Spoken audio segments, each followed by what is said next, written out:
Close your eyes if you would like to close them. Let your hands rest, heavy and still, at your sides, or folded gently across your chest. Let your breathing slow, just a little, as you listen. There is nowhere you need to be tonight. There is nothing you need to remember, nothing you need to decide.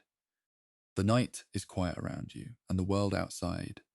is doing whatever the world does when you are not watching it. And here, in the soft and unhurried darkness, we are going to travel together, very gently, back through time, back through centuries of candlelight and wood smoke, back through the slow turning of seasons that none of us lived through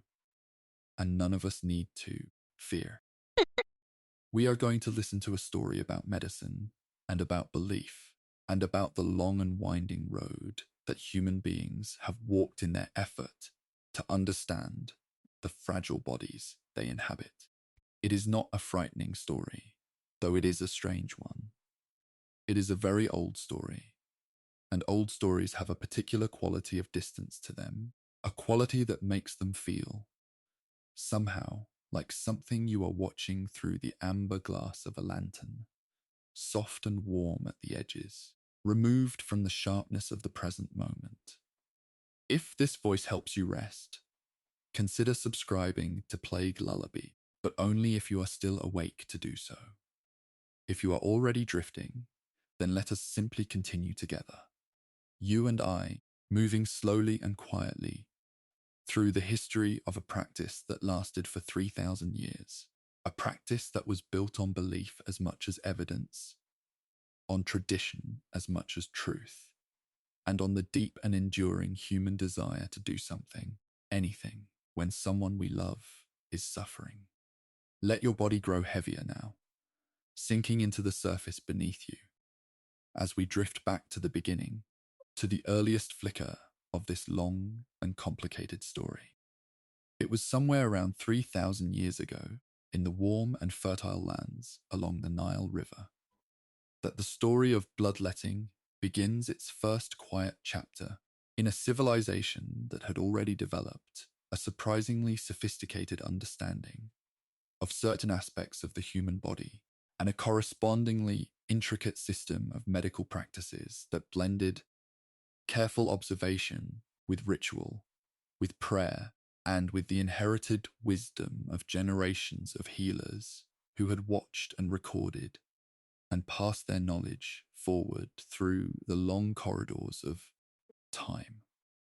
The ancient Egyptians, who built their remarkable civilization along the narrow green ribbon of land that the Nile sustained,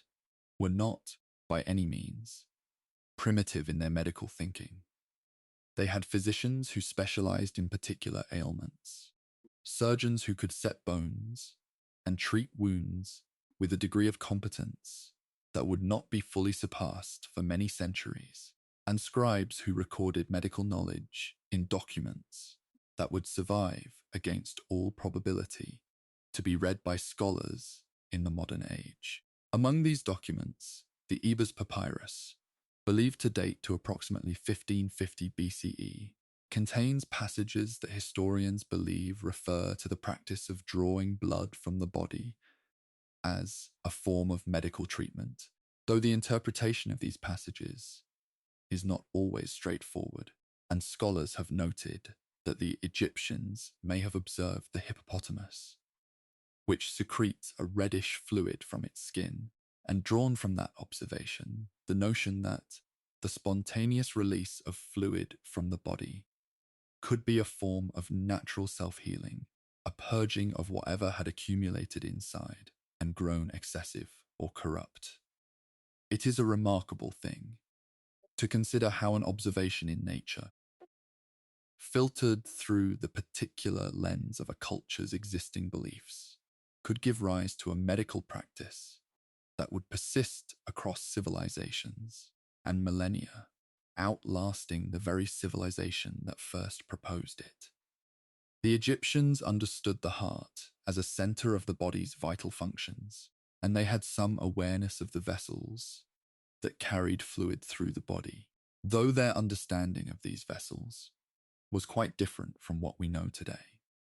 mingling blood-carrying channels with channels for air, for urine, for tears, and for other substances, all interconnected in a way that reflected their broader understanding of the body as a system in which things flowed and needed to flow freely. When flow erupted, or when too much accumulated in one place, illness resulted, and the remedy was to restore balance.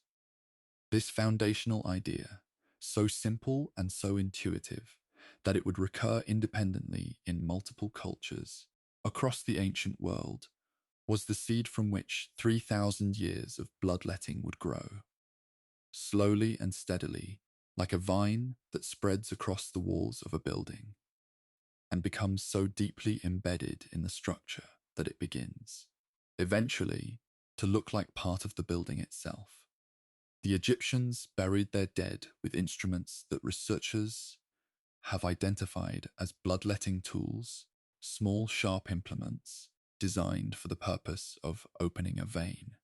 which suggests that the practice was not merely theoretical or occasional, but a genuine part of the medical ritual of that civilization, something that healers carried with them as they went about their work, as routinely as a carpenter might carry a chisel or a farmer a digging tool. And so the story begins, in the dry heat of the Egyptian afternoon, in the low murmur of a healer's prayer, in the soft scratch of a reed pen recording what had been observed and what was believed to be true. Meanwhile, far to the north and west, in the sun-drenched world of ancient Greece, a different and in many ways more systematic tradition of medical thought was taking shape, one that would prove, in the centuries to come, to be perhaps the most influential and enduring medical framework in the history of Western civilization. It was in Greece, during the 5th century before the Common Era, that a physician named Hippocrates of Kos was practicing and teaching a form of medicine that sought to understand the human body in natural rather than supernatural terms, to explain illness as the result of observable physical processes rather than divine displeasure or demonic interference, and to develop treatments that worked upon the body's own mechanisms rather than through prayer and ritual alone. Hippocrates, whose dates are generally given as approximately 460 to 370 BCE, is a figure who exists at the edge of historical certainty, a man of whose actual life we know relatively little, but whose name became attached to a vast body of medical writings, some of which may have been composed by his students or followers, rather than by the man himself, and all of which together represent a remarkable achievement in systematic medical thinking. The Hippocratic corpus, as this body of writings is called, includes observations on diet, on exercise, on the relationship between climate and health, on the nature of various illnesses, and on the theoretical framework that would come to dominate Western medicine for the next 2,000 years, the theory of the 4 humours. This theory held that the human body contained 4 fundamental fluids, or humours: blood, phlegm, yellow bile, and black bile, each of which was associated with one of the 4 classical elements of ancient Greek philosophy: air, water, fire, and earth respectively, and each of which was further associated with a particular organ of the body and a particular temperament or personality type. Blood was associated with air and with the brain, and its excess produced a sanguine temperament, cheerful and warm. Phlegm was associated with water and the lungs, and its excess produced a phlegmatic temperament, cool and sluggish. Yellow bile was associated with fire and the gallbladder, and its excess produced a choleric temperament, hot and irritable. Black bile was associated with earth and the spleen, and its excess produced a melancholic temperament, cold, and sorrowful. When these four humours existed in proper balance, a person was healthy. When one or more of them became excessive or deficient, illness resulted, and the purpose of medicine was to restore the balance by adding what was deficient or removing what was excessive. Bloodletting, in this framework, was a logical and indeed a rather elegant response to any illness in which the physician judged that blood had become excessive or corrupt, and Hippocrates, though he generally preferred dietary interventions and was relatively restrained in his recommendations for bloodletting compared to some of his successors, did mention the practice in his writings and regarded it as one legitimate tool among several available to the physician seeking to restore the body's humoral equilibrium. The influence of this theory would be difficult to overstate, for it provided a coherent, internally consistent, and seemingly rational explanation for the experience of illness, one that made intuitive sense to practitioners who could observe that patients with fevers were often flushed and seemed to have excess heat and fluid in their bodies, that patients with certain ailments seemed improved after bleeding, and that the body did indeed seem to operate according to some kind of balance, even if the specific nature of that balance was,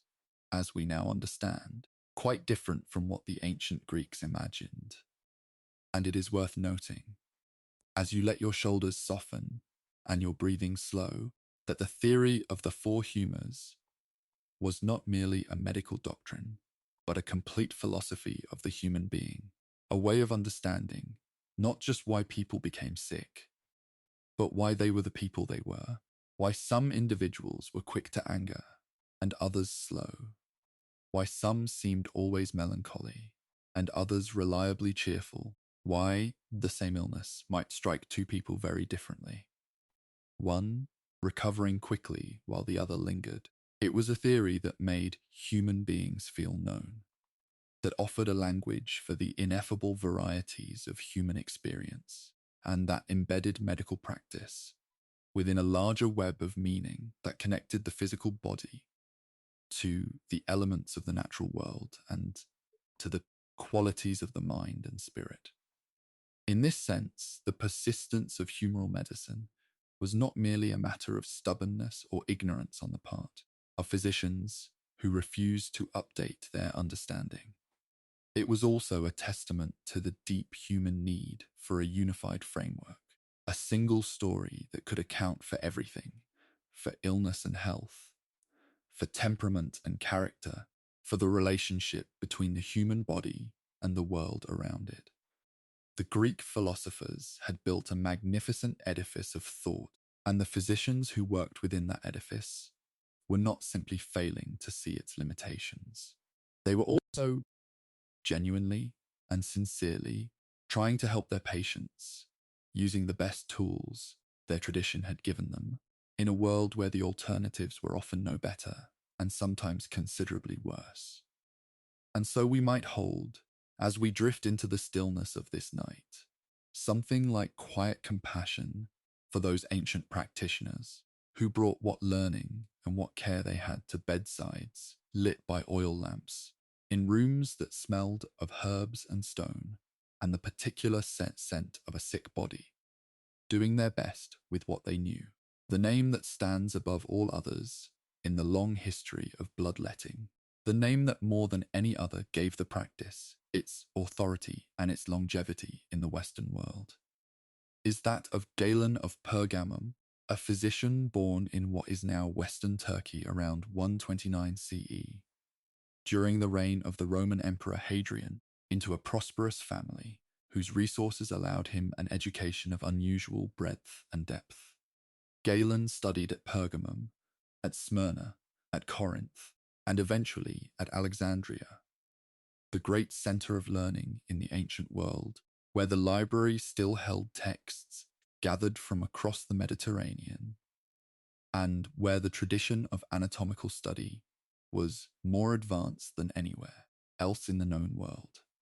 He came to Rome around 162 CE and eventually became physician to the emperors Marcus Aurelius, Commodus, and Septimius Severus, a position that gave him both extraordinary clinical experience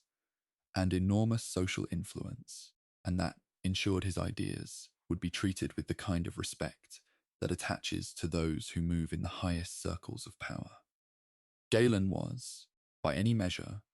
a man of astonishing intellectual energy and productivity. His total written output has been estimated at more than 2 million words, a body of work that covered anatomy, physiology, pharmacology, logic, philosophy, and the theory and practice of medicine in such comprehensive detail that it would serve as the foundational text of Western medicine for more than 14 centuries, a span of time so vast that it is difficult to fully comprehend. He wrote with authority and precision, drawing on his own extensive clinical observations, as well as on the work of his predecessors, and he organized the accumulated medical knowledge of the ancient world into a coherent system that seemed to account for nearly everything a physician might encounter. His anatomical work was particularly impressive for its time.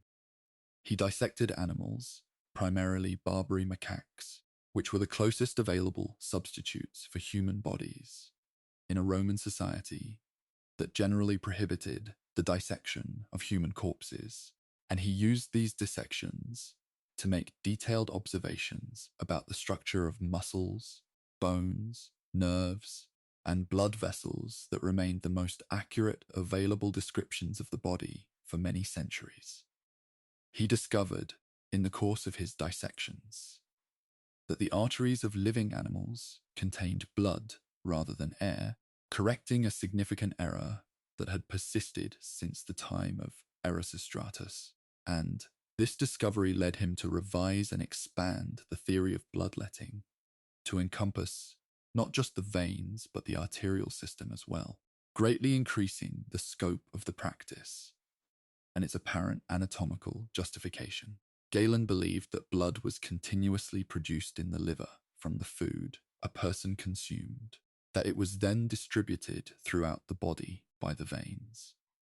that it was imbued with what he called vital spirit as it passed through the heart, and that it was ultimately consumed by the tissues of the body, rather than circulating in a closed loop, as we now understand. This belief meant that blood could accumulate in excess in particular parts of the body, stagnating and becoming corrupt, and that the removal of this excess blood was not merely beneficial, but in many cases, essential to recovery. He created an elaborate system for determining how much blood should be removed from a given patient, taking into account the patient's age, their general constitution, the season of the year, the prevailing weather, and the specific nature of their illness, and he linked particular veins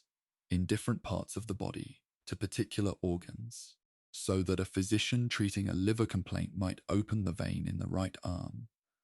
while a physician treating a spleen complaint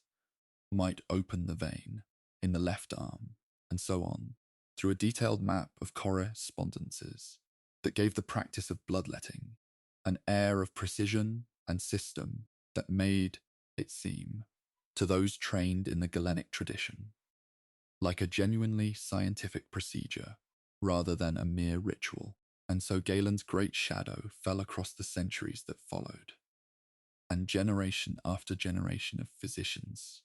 trained in the texts he had written, accepted the system he had constructed, and carried the lancet to the bedsides of their patients with the serene confidence of those who believe themselves to be acting in accordance with the deepest available understanding of how the human body works. During this same long period, running from the later centuries of the Roman Empire through the Great Transition into the Middle Ages, the practice of bloodletting spread outward from its Greco-Roman center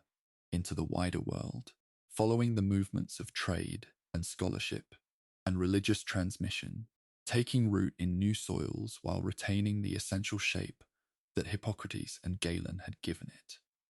It is worth considering as the darkness around you deepens and your body settles further into its rest. How knowledge moved through the ancient and medieval world, not through the instantaneous global network of information exchange we inhabit today, but through the slow and painstaking process of copying manuscripts by hand, of scholars traveling long distances to study at particular centers of learning, of texts translated from one language into another by individuals who brought not just linguistic skill, but their own intellectual framework to the work of translation. The great library of Alexandria, before its eventual destruction, had served as a repository for texts from across the ancient world, and the medical knowledge that accumulated there was transmitted in various forms across subsequent centuries. When the Western Roman Empire declined and fragmented in the 5th century of the Common Era, much of the classical learning that had flourished under Roman patronage became less accessible in Western Europe, preserved instead in the monasteries of the Christian Church, where monks who understood that the body given by God deserved care, as well as spiritual guidance, copied and recopied medical texts, including the works of Galen, so that the tradition of learned medicine might not be entirely lost. In the Eastern Mediterranean, the Byzantine Empire maintained a continuous thread of classical scholarship, and Byzantine physicians continued to practice a form of Galenic medicine throughout the early medieval period. To the south and east, in the Arabic-speaking world, a magnificent tradition of scholarly translation and original research flourished from roughly the 7th century onward as Muslim scholars translated the great works of Greek philosophy and science into Arabic and built upon them with their own observations and discoveries.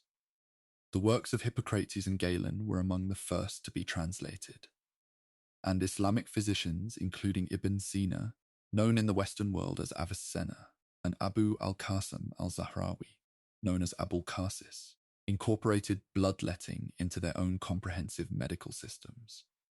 Ibn Sina's great work, the Kitab al-Qanun fi al-Tib, or the Canon of Medicine, written in the early 11th century and eventually translated into Latin, became one of the most widely used medical textbooks in both the Islamic world and medieval Europe, and it included detailed recommendations for bloodletting as a treatment for various conditions, recommendations grounded in the Galenic humoral framework, but elaborated and systematized in Ibn Sina's own characteristically thorough and orderly way. Meanwhile, in medieval Europe, the practice of bloodletting was carried forward by both the learned physicians of the cathedral schools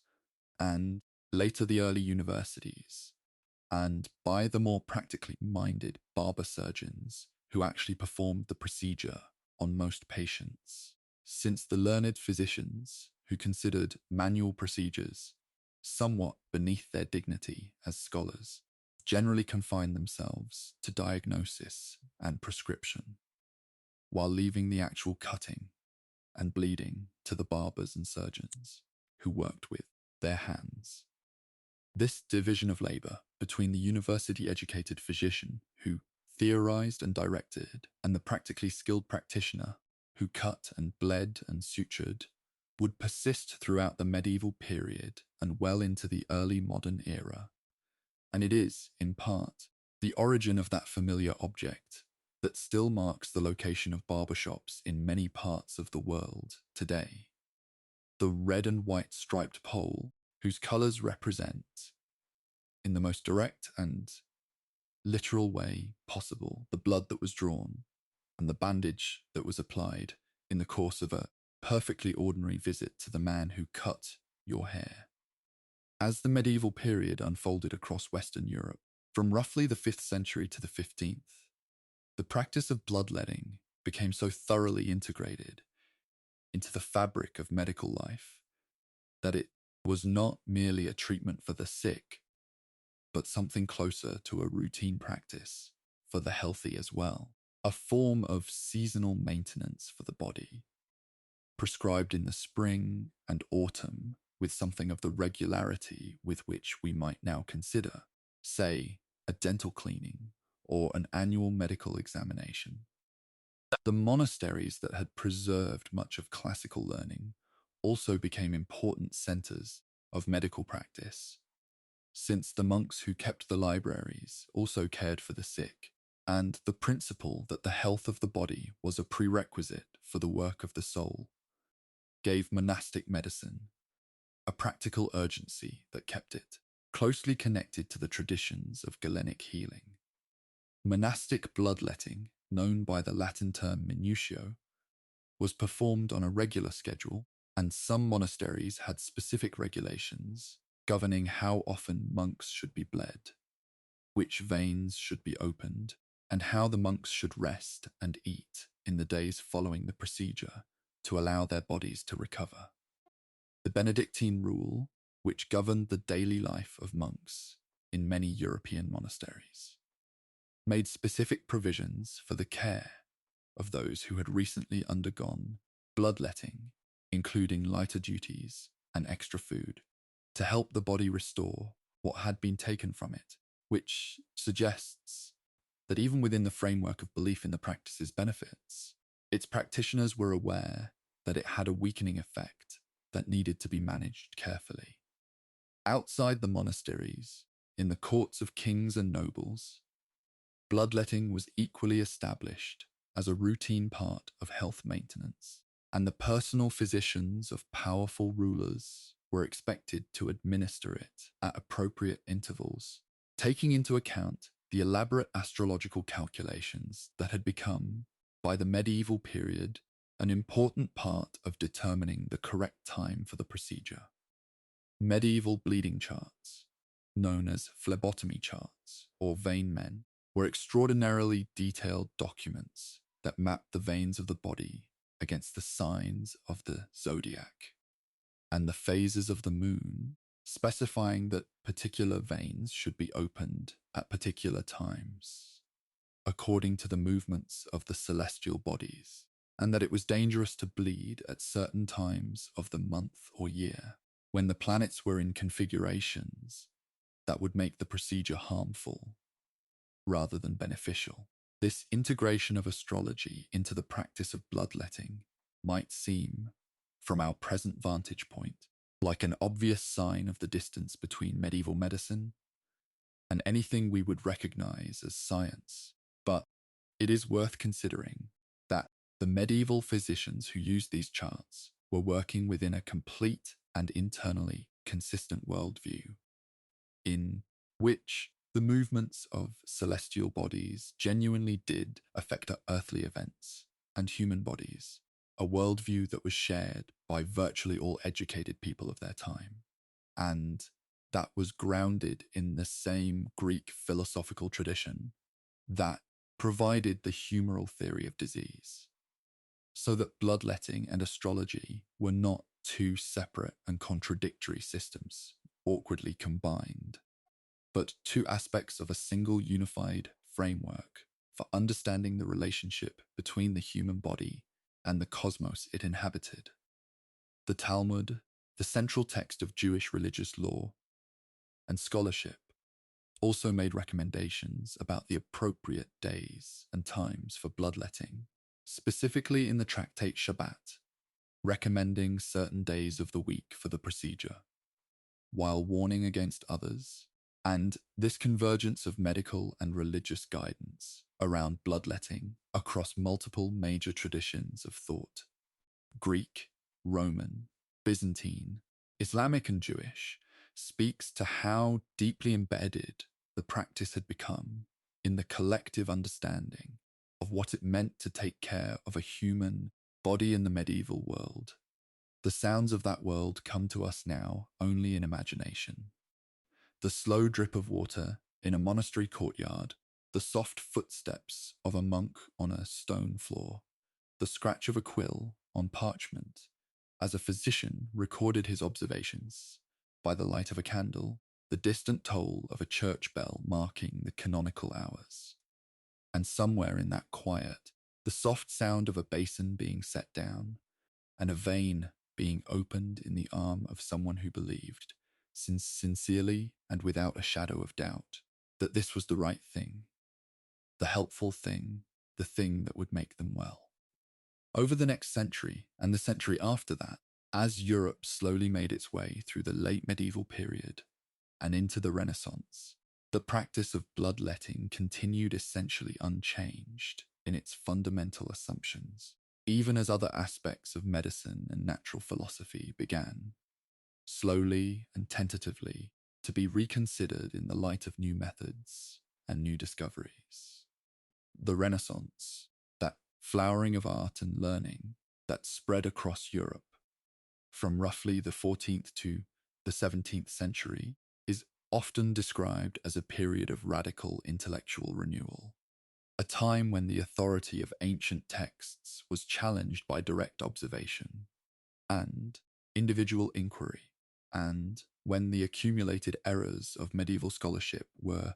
corrected by a generation of thinkers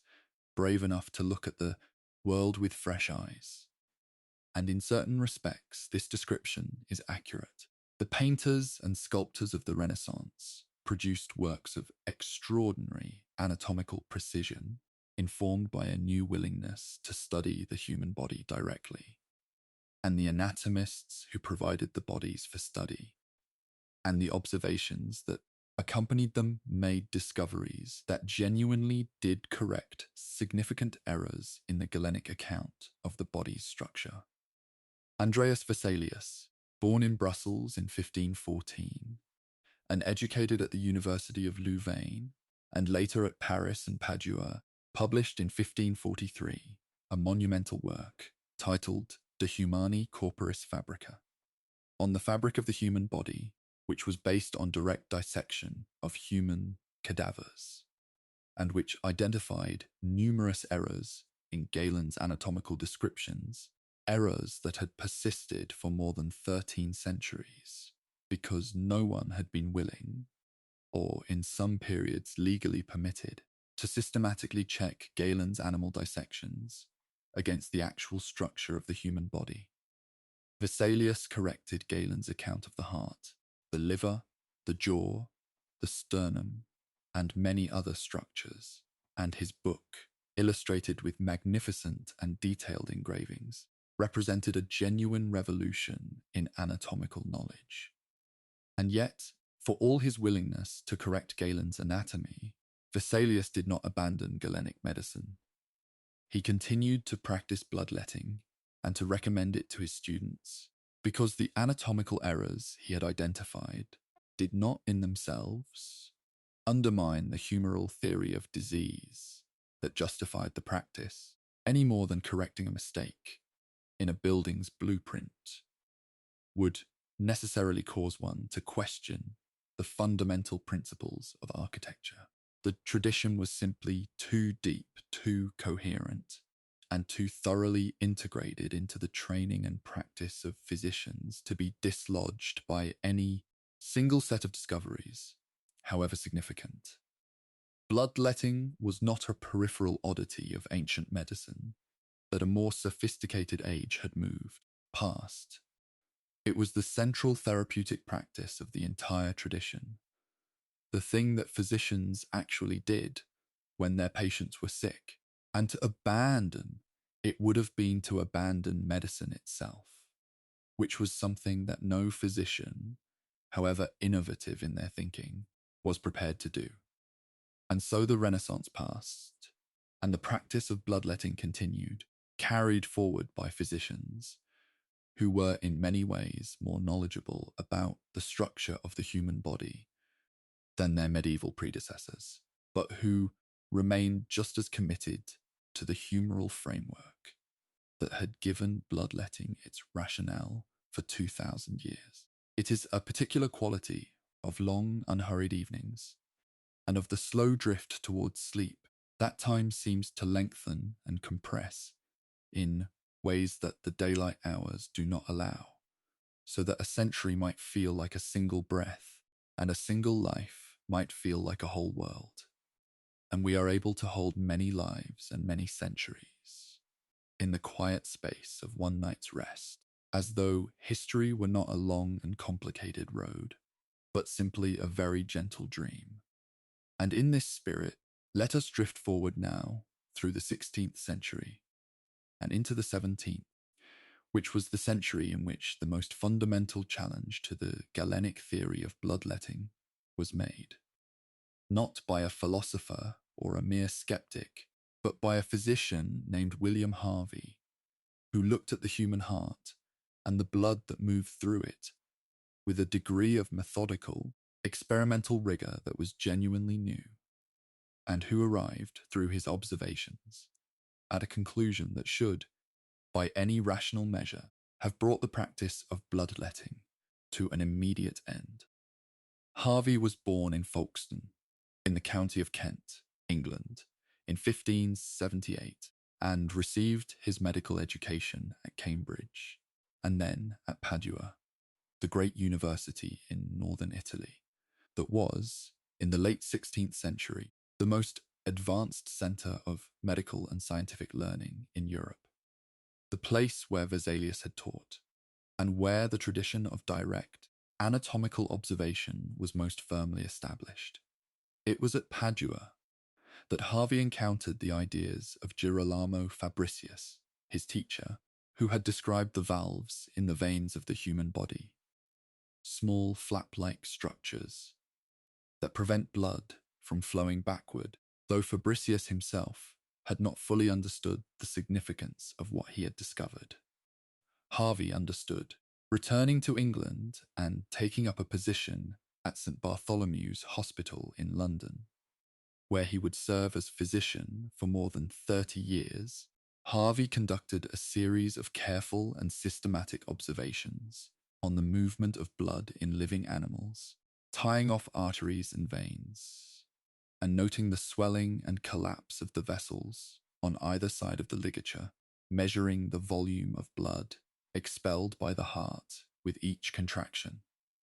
and calculating how long it would take the liver to produce that much blood if Galen's theory were correct, and concluding, inescapably, that the liver could not possibly produce blood fast enough to account for the quantities expelled by the beating heart, and that therefore Galen's model of blood production and consumption must be wrong. In 1628, Harvey published his findings in a slim but extraordinarily consequential book titled Exercitatio Anatomica de motu cordis et sanguinis in animalibus, known in English as On the Motion of the Heart and Blood in Animals, in which he described, with clarity and precision, the circulation of the blood, the heart as a pump, the arteries carrying blood away from the heart to the body, the veins returning it, the circuit complete and continuous, the blood not consumed but recirculated endlessly through the living body. It was one of the most important discoveries in the history of medicine, and it completely undermined the Galenic rationale for bloodletting, since if blood circulated rather than stagnating and accumulating in excess, then the idea of removing the excess made no sense at all. Harvey himself was aware of the implications, and the reception of his work was, predictably, mixed. Some physicians recognized its importance and accepted its conclusions, while others, including those most deeply committed to the Galenic tradition, resisted it vigorously, and Harvey spent much of the remainder of his career defending his discovery against those who found it too radical and too disruptive to accept. And yet, in a historical irony that is as gentle as it is instructive, Harvey himself continued to perform bloodletting throughout his career, not because he was unaware of the logical tension between his discovery and the practice, but perhaps because the habit of a lifetime of medicine, the training received at Padua, the clinical experience accumulated over decades, the expectations of patients, and the absence of any clearly better alternative all conspired to keep the lancet in his hand, even as his mind had moved on to a new and truer understanding of the blood that it drew. And so we arrive at the 17th century fully formed, a century that held within it, side by side and without apparent contradiction, some of the most significant advances in the understanding of the human body that had ever been made, alongside the continued and essentially unquestioned practice of removing blood from sick people with a small sharp blade in the belief that this would help them recover. It is a century worth resting inside for a while, as the darkness around you deepens and the sounds of the present world recede, because it is a century that tells us something important about how human beings relate to knowledge, about the difference between knowing something in the abstract and being willing to act upon it in the practical world of sick bodies and frightened families and physicians who are expected to do something useful when someone they have been called to help is suffering. William Harvey's discovery of the circulation of the blood, published in 1628, when Harvey was 50 years old, and already an established figure in London medical life, spread gradually across Europe in the decades that followed, translated from its original Latin into various vernacular languages, and discussed in the correspondence of physicians and natural philosophers across the continent. The reception was not uniformly hostile. Many of the younger physicians and the members of the new scientific societies that were beginning to form in this period, including the Royal Society of London, which was founded in 1660, and of which Harvey was an early patron and inspiration, accepted Harvey's findings relatively quickly and incorporated them into their understanding of physiology. But acceptance of a theoretical discovery and abandonment of a clinical practice are two very different things, and the history of bloodletting in the 17th century demonstrates with particular clarity how a practice can outlive the intellectual framework that originally justified it, taking on a kind of autonomous existence, sustained by habit and tradition, and the clinical observations, some genuine and some the product of wishful interpretation, that seemed to show that patients who were bled did sometimes improve. The 17th century also saw the introduction of new medical philosophies that sought to replace Galenism with something more in keeping with the mechanical and chemical thinking of the new natural philosophy. And the most important of these was the iatromechanism of René Descartes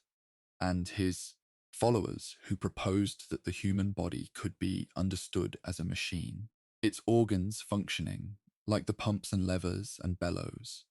of the mechanical devices that were fascinating the engineers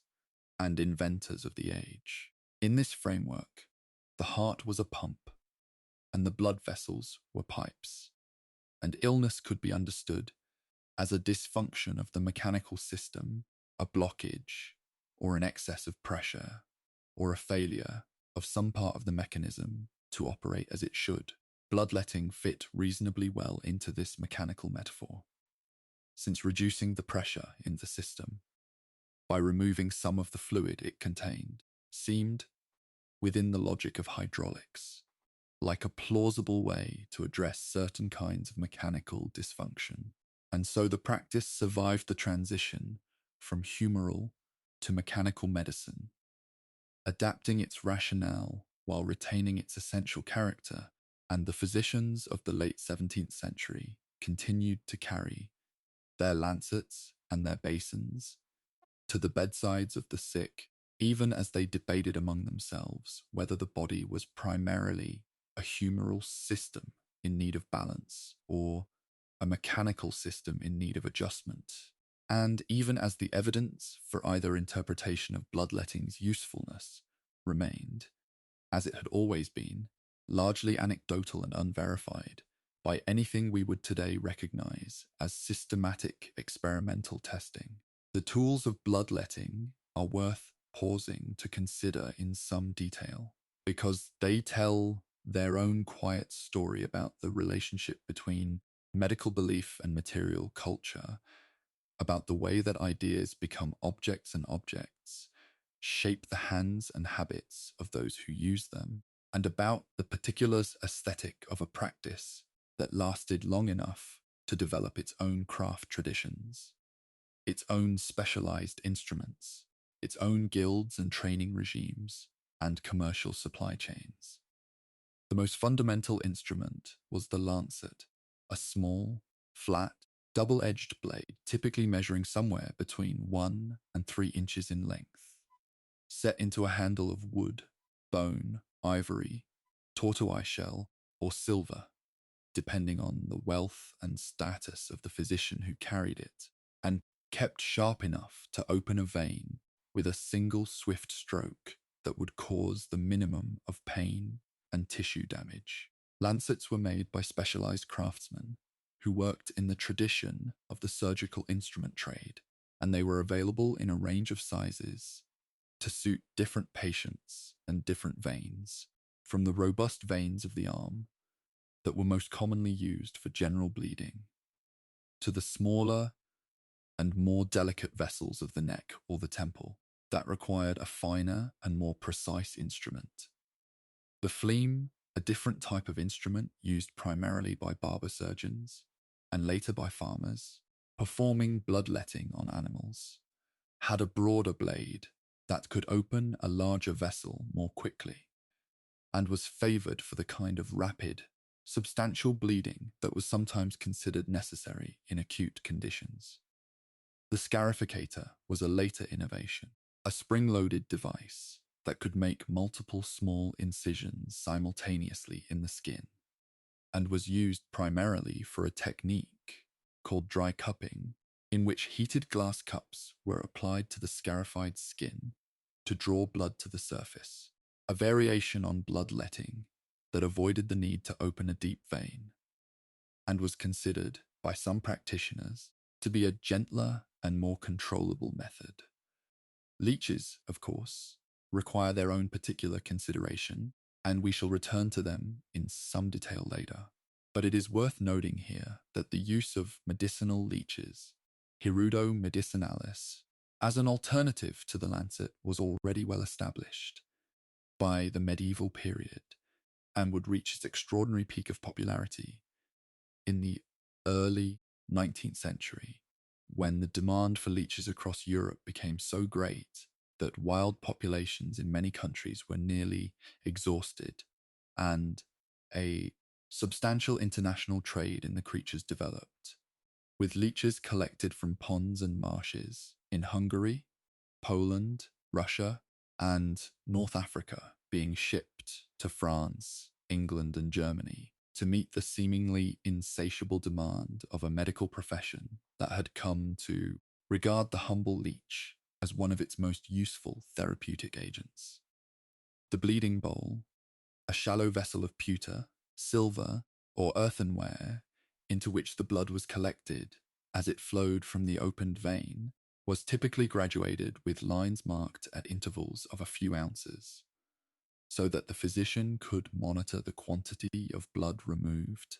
and adjust the amount according to his clinical judgment. And these bowls survive in considerable numbers in museum collections around the world, their quiet presence on display shelves, carrying with them the memory of the many thousands of procedures they witnessed, the many hands that held them, the many arms extended over them in the hope of restoration. The tourniquet, a band tied around the limb above the intended incision to make the vein swell and become more visible and accessible, was another standard part of the bloodletter's equipment. And the refinement of the tourniquet over the centuries, from a simple rag tied tightly around the arm to the precisely engineered devices of the 18th and 19th centuries, reflects the broader trajectory of the practice itself. becoming more sophisticated and more systematized, even as its fundamental rationale was becoming less and less defensible. And so the instruments of bloodletting accumulated, generation by generation, in the cases and bags of physicians and barber-surgeons, each one a small piece of material evidence for a belief that was held so widely and for so long that it left its mark, not just in the medical literature, but in the physical objects of everyday life, objects that now rest quietly in the glass cases of medical history museums, catching the light, still and patient, the way that all the relics of vanished certainties tend to rest.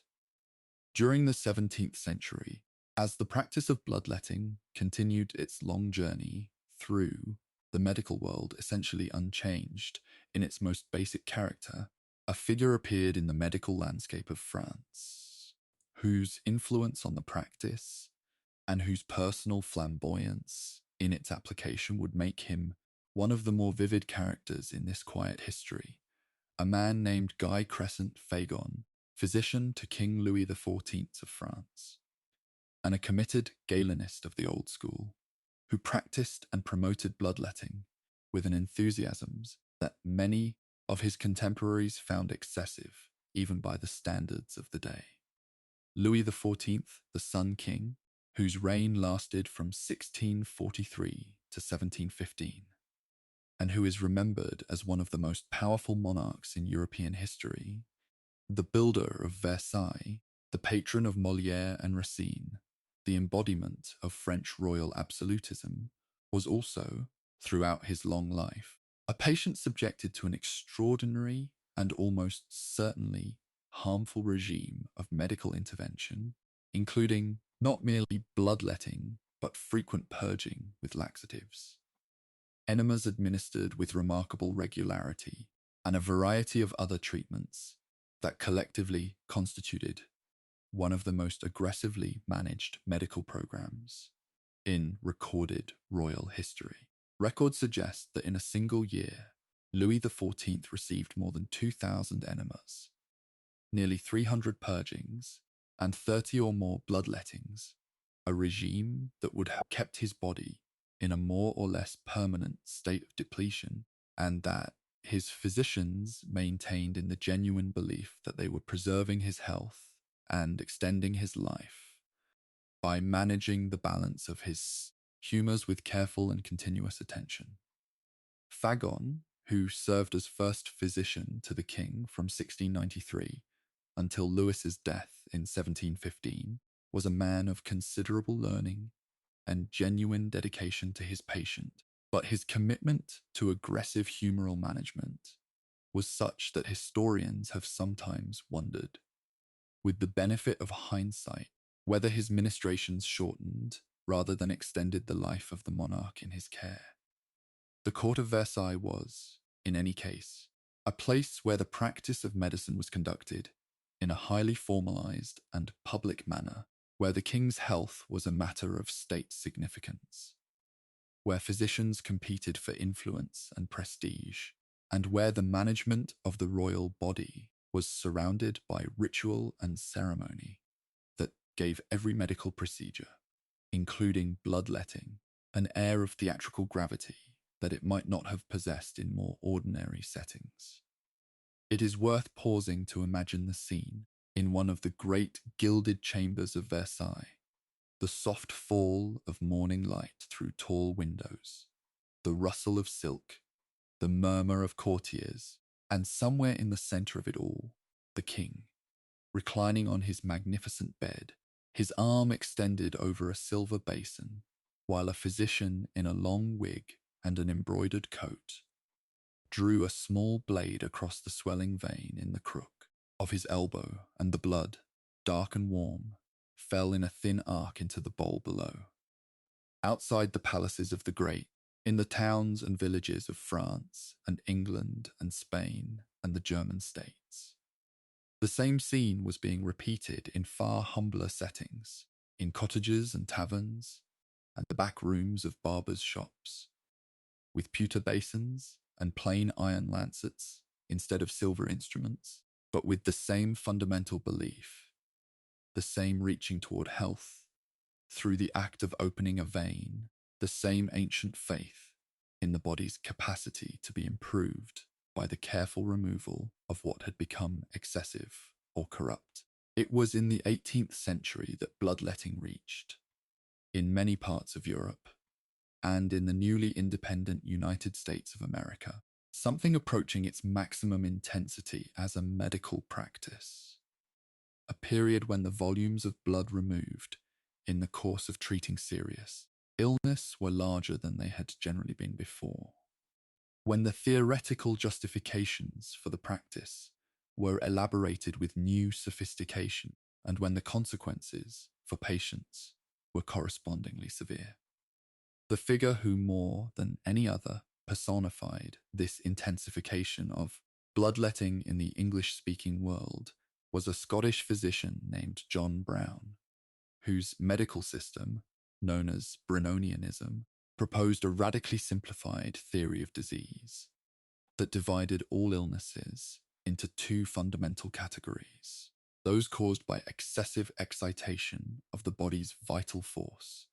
which he called sthenic conditions, and those caused by insufficient excitation, which he called asthenic conditions.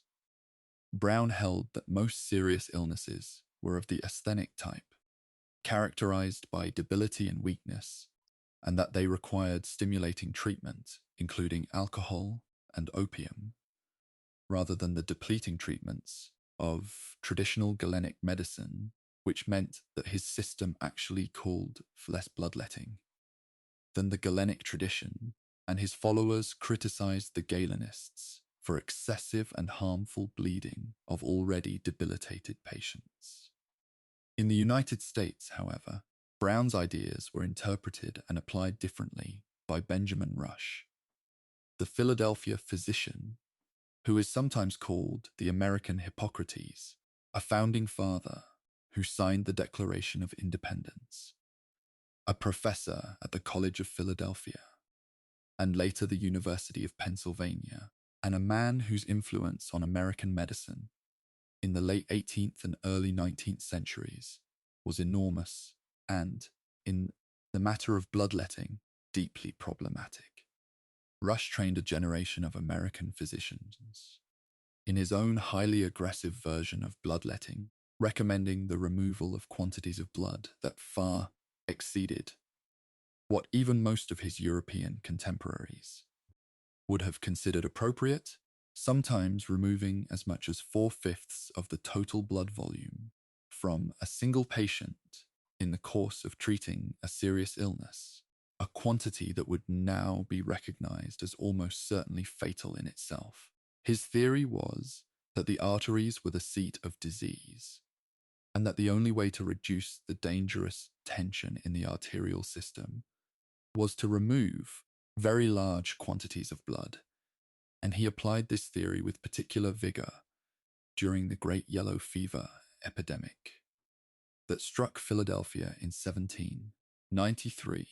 treating hundreds of patients with massive bleedings that he believed were saving their lives, even as other physicians and observers noted with alarm that his patients seemed to be dying at rates that did not appear to be significantly lower than those who received no treatment at all. Rush himself was a man of genuine humanity and sincere conviction, deeply troubled by the suffering he witnessed during the epidemic, and absolutely committed in his belief that his treatment was the correct one. He worked himself to the point of exhaustion during the 1793 epidemic, refusing to leave the city even as most of the wealthy residents fled, and he emerged from the experience with his conviction in aggressive bloodletting, if anything strengthened rather than weakened, since he interpreted the survival of some of his patients as evidence that the treatment worked, while attributing the deaths to the severity of the disease rather than the treatment. The story of Benjamin Rush is, in many ways, the story of bloodletting itself in miniature, a practice that seemed to work because some patients survived it. That was defended with intelligence and sincerity by people who genuinely wanted to help. That was embedded in a theoretical framework, compelling enough to resist the evidence of clinical experience, and that caused suffering and death on a scale that is now painful to contemplate. But that must be understood in the context of a time when the alternatives were often no more effective and sometimes just as dangerous. And then there is the death of George Washington, which took place on the 14th of December in the year 1799, in the bedroom of his home at Mount Vernon on the Potomac River in Virginia, and which has become, in the history of bloodletting, the most frequently cited and perhaps the most poignant single illustration of the practice's potential to harm rather than heal. Washington had ridden out on the afternoon of December 12th in weather that was cold and wet, a mix of sleet and snow that left him thoroughly chilled and damp,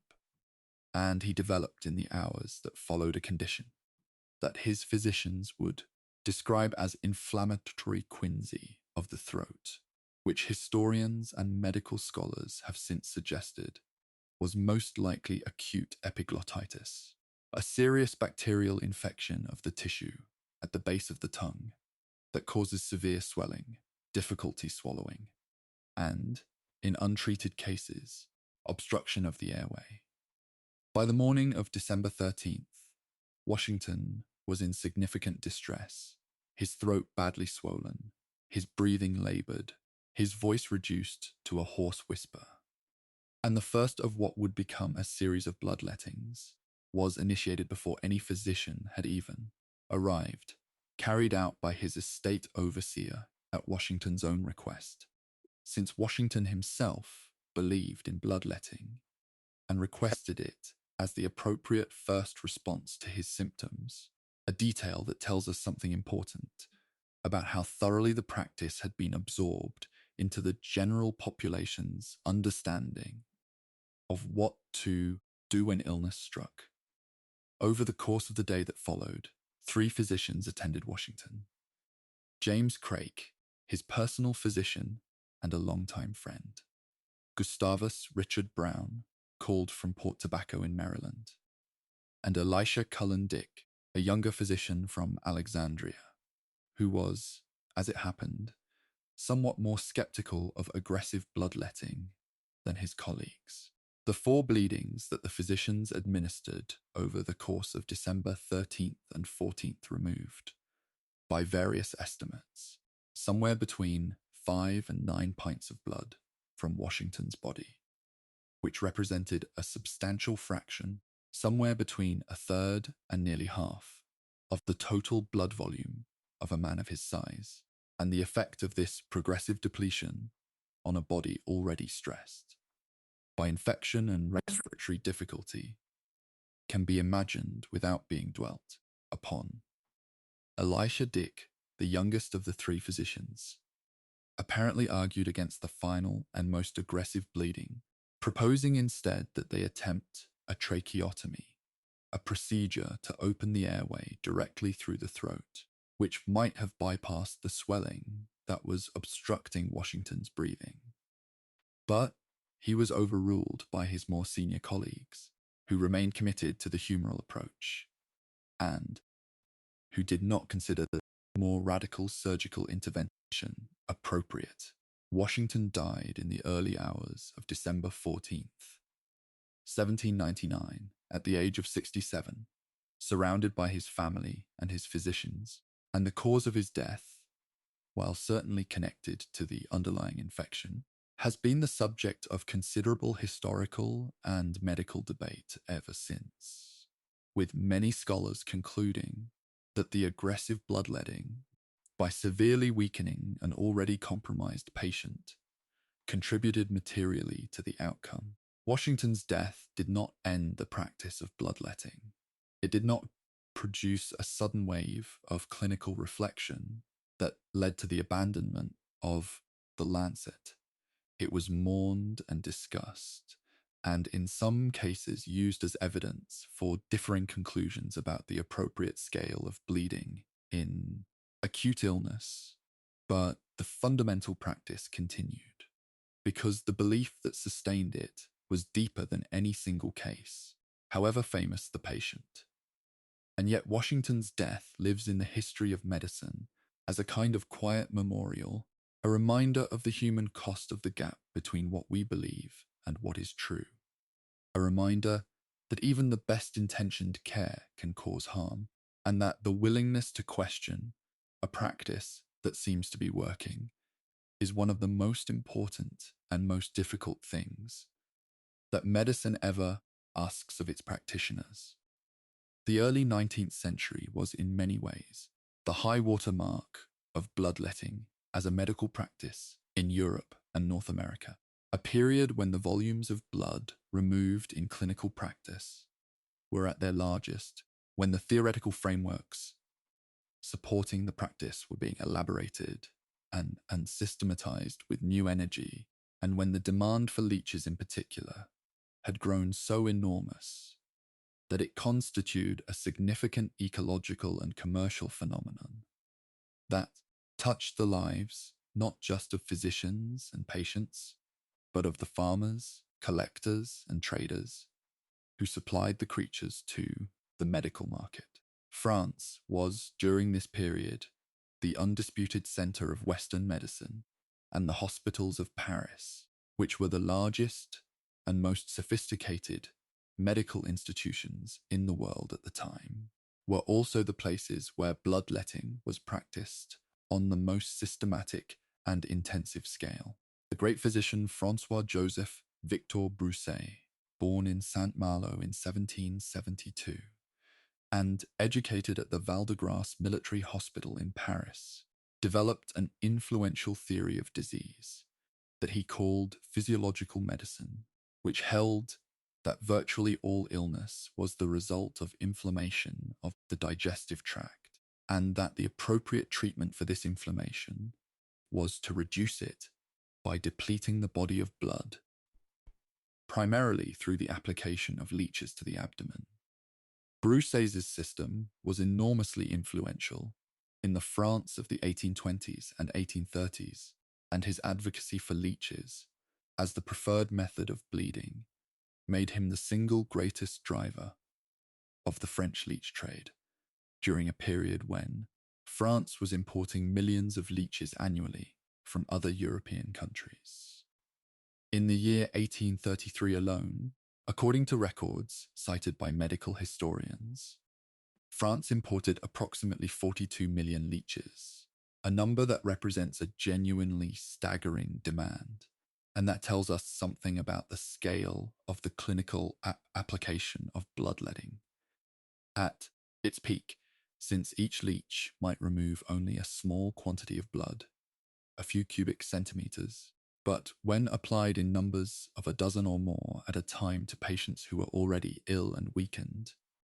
their collective effect could be substantial. Broussais himself was said to have applied as many as 50 leeches at once to a single patient, covering the abdomen with the dark, pulsing creatures and waiting for them to fill themselves with blood before removing them. And this image, quiet and clinical and somewhat extraordinary to contemplate from the distance of nearly 2 centuries, captures something essential about the period: the absolute confidence with which a respected physician could apply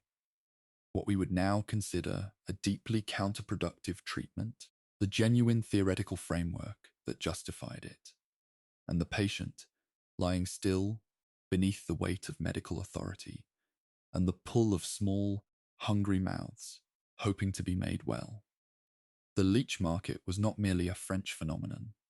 Across England, Germany, and the United States, leeches were used extensively in clinical practice, their appeal lying in their perceived gentleness and controllability compared to the lancet, in the way that their attachment to the skin seemed almost natural, the body being bled by a creature that had been doing precisely this in ponds, and marshes for millions of years,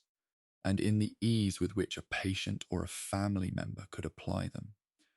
without the technical skill required to open a vein with a blade. The ecological impact of this demand was severe and lasting. Populations of Hirudo medicinalis, the European medicinal leech, were dramatically reduced across much of the continent during the 19th century,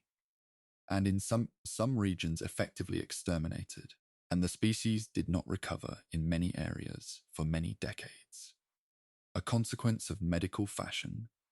that left a permanent mark on the freshwater ecosystems of Europe in a way that is perhaps as unexpected as any of the other legacies of this long and complicated practice. And so the early 19th century presents us with this particular image, a world in which the act of removing blood from sick bodies had become so thoroughly institutionalized, so deeply embedded in the daily routines of hospitals and consulting rooms and domestic sick rooms, that it had generated its own supply chains, its own ecology of extraction, its own commercial infrastructure, sustained by a belief in its necessity that was, in those years, still essentially unquestioned by the majority of practicing physicians. The slow unraveling of bloodletting's dominance in Western medicine began not with a single dramatic discovery or a public scandal, though there were moments that contributed meaningfully to the process, but with the gradual development in the mid-19th century of a new way of thinking about medical evidence, one that sought to evaluate the effectiveness of treatments,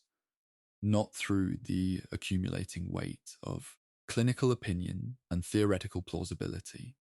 but through the systematic comparison of outcomes in large groups of patients who had and had not received the treatment in question. This approach, which we now call clinical epidemiology or evidence-based medicine, was pioneered most influentially by the French physician Pierre-Charles Alexandre Louis, born in Aix, in the Champagne region of France, in 1787, who spent years in the hospitals of Paris, meticulously recording the outcomes of hundreds of patients with typhoid fever, tuberculosis, and pneumonia, tracking which treatments they received and whether they recovered, and analyzing the results with a mathematical rigor that was almost entirely new in the context of clinical medicine. Louis called his method the numerical method, la méthode numérique, and in 1835, he published a study of bloodletting in pneumonia patients that was, by the standards of its time, extraordinarily careful and systematic, comparing the outcomes of patients bled early in the course of their illness with those bled later, and finding that the early bled patients did not survive at higher rates than the late bled. A finding that struck at the heart of the Galenic belief that prompt and aggressive bloodletting in acute illness was essential to recovery. The reception of Lewis's work was mixed, as one might expect of a study that challenged the foundational practice of a medical tradition, but it was taken seriously by a significant number of the younger physicians who had been trained in the Paris hospitals, and it contributed to a gradual shift in clinical practice among the more scientifically minded practitioners of the mid-19th century. Louis himself was a careful and modest man who did not claim that his findings proved bloodletting to be harmful, only that they failed to demonstrate the benefit that its proponents claimed, and he continued to use bloodletting in selected cases throughout his career, demonstrating once again that the intellectual and the practical are not always easily reconciled, and that the movement away from bloodletting was not a single decisive step, but a long and gradual retreat, with advances and reversals, with regional variations and generational differences, with individual physicians holding on to the practice, long after the theoretical justifications that had initially supported it had been undermined. The emergence of germ theory in the second half of the 19th century, with its demonstration that many infectious diseases were caused by specific microorganisms rather than by humoral imbalances or inflammatory processes, provided the most fundamental and final theoretical challenge to bloodletting because it pointed toward a completely different understanding of illness and a completely different direction for treatment toward the identification and elimination of specific causative agents rather than the general management of the body's balance. And yet, even germ theory did not immediately end bloodletting. Physicians who had spent decades learning and practicing a particular set of skills and a particular set of beliefs did not simply discard them overnight, because a new theory had emerged, and the decline of bloodletting in clinical practice was a process that unfolded over decades rather than years, a slow fading rather than a sudden cessation, like the gradual dimming of a lamp rather than the extinguishing of a candle, the light growing less and less until it had almost entirely gone, though the lamp itself remained, quiet and cool, on the shelf where it had always stood. And so we find ourselves, as the 19th century moves past its midpoint and begins its long descent toward the 20th, in a world that is changing with a speed and thoroughness that would have been difficult to imagine even a generation earlier, a world in which the steam engine and the telegraph and the railroad have transformed the movement of people and information, in which the cities of Europe and North America are growing with a rapidity that creates new and urgent public health challenges, and in which the practice of medicine is being slowly, unevenly, but unmistakably transformed by the application of new methods and new ways of thinking that are beginning to separate what we might call scientific medicine from the long tradition of learned, but largely theoretical practice that had carried bloodletting through its 3 millennia of dominance. The hospitals of London and Edinburgh, of Vienna and Berlin and Paris, were places where this transformation was most visible, where the concentration of large numbers of patients under the observation of scientists who were beginning to ask systematic questions about outcomes, created the conditions for exactly the kind of comparative evidence that Pierre-Louis had pioneered, and that was slowly but steadily accumulating in favor of the conclusion that bloodletting, whatever theoretical justification it might retain, was not doing what its practitioners believed it was doing. The Vienna General Hospital, the Allgemeines Krankenhaus, which had been founded in 1784 and had grown by the mid-19th century into one of the largest and most important medical institutions in the world, was a particularly important site for the development of this new clinical science. And it was there, in the 1840s, that Ignaz Semmelweis made his famous observations about the causes of puerperal fever, demonstrating through careful statistical comparison that the mortality rate on the obstetric ward, staffed by medical students who came directly from performing autopsies, was significantly higher than on the wards staffed by midwives who did not. A discovery that pointed toward the reality of germ transmission even before germ theory had been formalized. Semmelweis's story is not, strictly speaking, the story of bloodletting,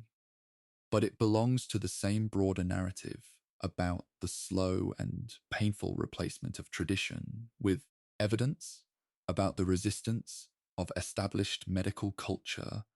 to findings that challenge its foundational assumptions, and about the personal cost that can fall on those who are willing to challenge those assumptions before the profession as a whole is ready to accept the challenge. The physicians who continued to practice bloodletting in the 1840s and 1850s were not, in general, stupid or malicious. They were working within a tradition that had been built by brilliant and dedicated people over 2,000 years. A tradition that had internal coherence and that had accumulated a vast amount of clinical observation, however imperfectly interpreted, and they were being asked to discard it on the basis of evidence that, while compelling to those who understood statistical reasoning, was not yet universally accepted as the appropriate standard for evaluating medical treatments. The emergence of anesthesia in the 1840s, with the demonstrations of ether and chloroform as surgical anesthetics, and of antiseptic surgery in the 1860s, with Joseph Lister's application of carbolic acid to surgical wounds to prevent infection, were both developments that directed medical attention toward new and genuinely effective tools and techniques,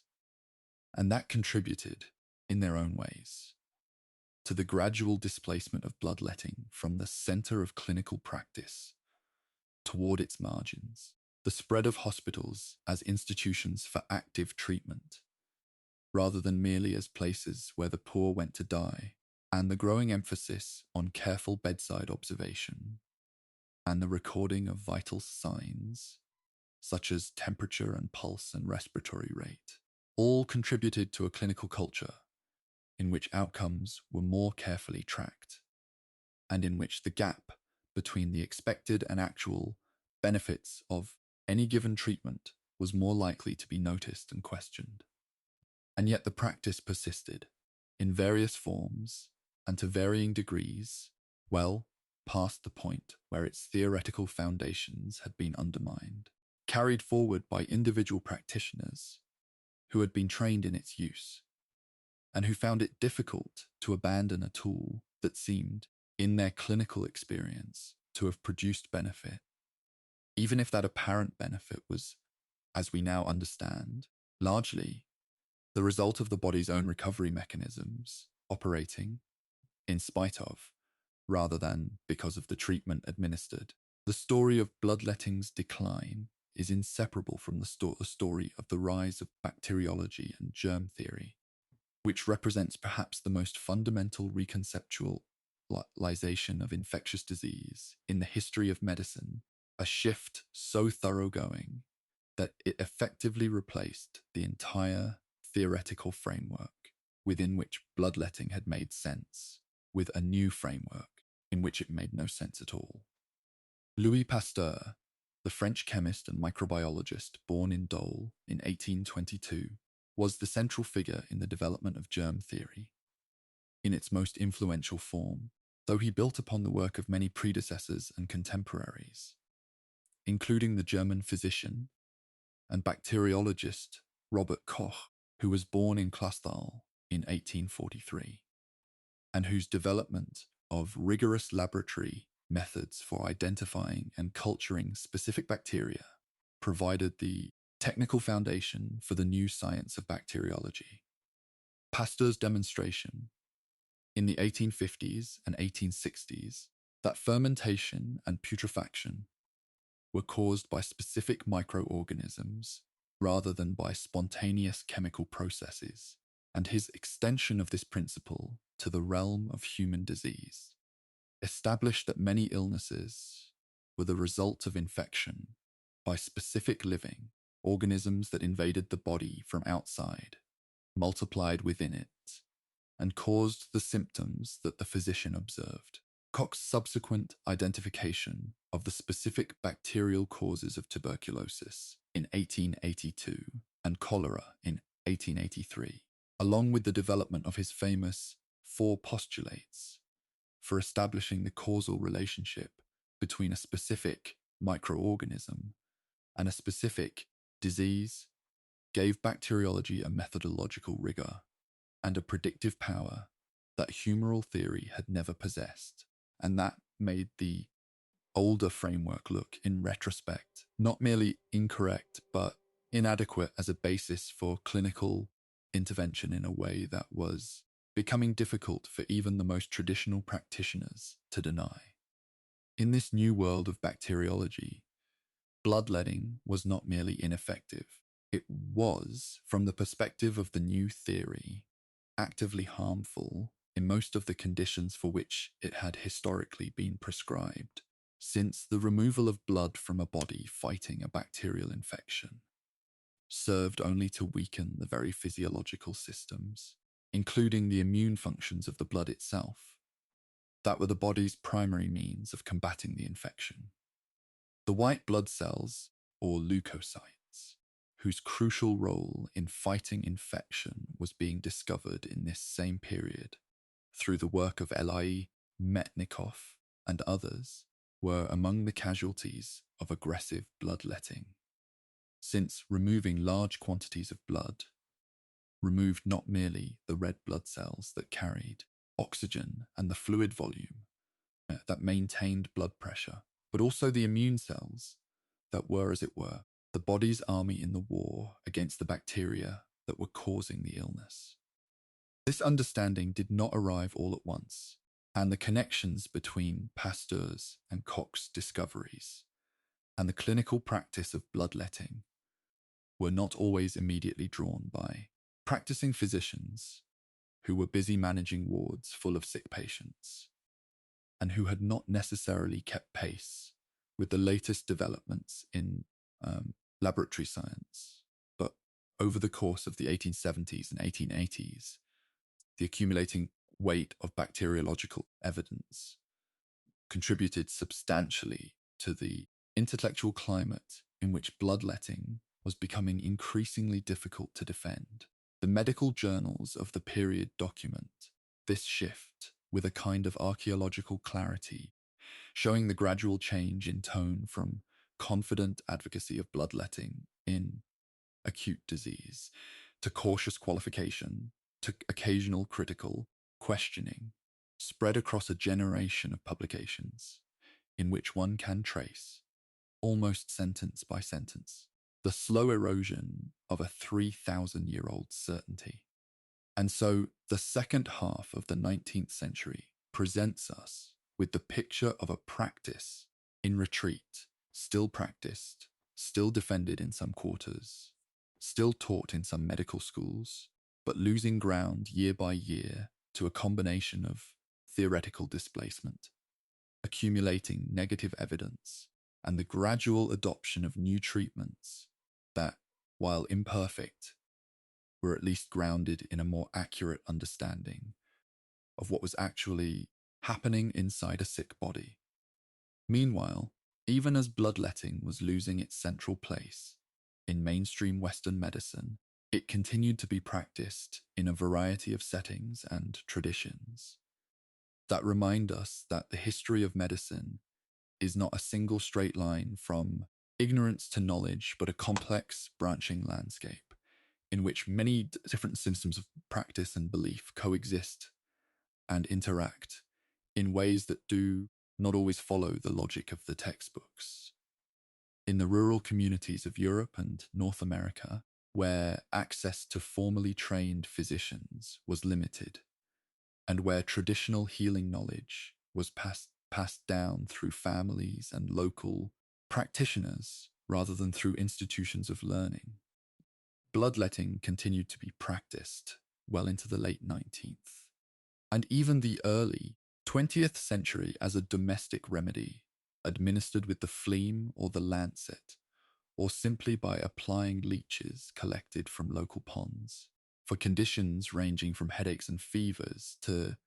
the various undefined ailments that were grouped under terms like biliousness, or congestion of the blood, or plethora, meaning an excess of blood in the system. In the Ayurvedic medical tradition of India, which had developed its own sophisticated theory of the body's fluids and the importance of their balance, a practice called Raktamokshana, meaning the liberation of blood, had been a recognized therapeutic procedure for many centuries, carried out through various methods, including the use of leeches,